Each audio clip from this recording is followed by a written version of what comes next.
Bunso Migs Malino minumulto ng nakaraan, buong detalye ating alamin.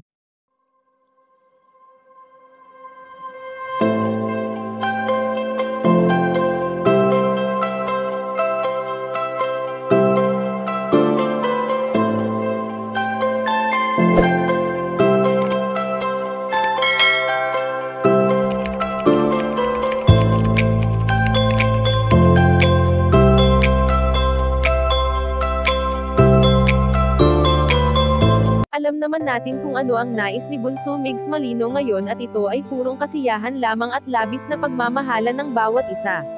Sa ilang taon na nanahimik ang binata, sa kabila ng mga intrigang kanyang naririnig ay heto pa rin siya at puro positive vibes ang hatid sa atin. Kaya naman sa ginagawang ito ngayon ni Bunso Migs Malino ay lubos itong nagpapaalala sa namayapang komedyanteng si Cutie Mahal na ito rin ang malimit gawin ang magpasaya ng mga tao. Sa kasalukuyan nga ay hindi pa rin lubusang nakakalimutan ng binata ang kanyang prinsesa na si Cutie Mahal na sa anumang oras o ganap niya sa buhay ay palagi niya pa ring dala-dala ang mga alaalang iniwan nito sa kanya.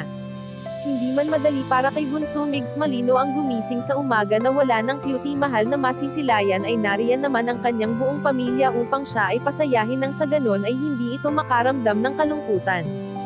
Samantala ayon naman sa aming impormasyon na napag-alaman na minumulto di umano si Bunso Migs Malino ng nakaraan, at ito ay ang dati nilang samahan ng kanyang prinsesa.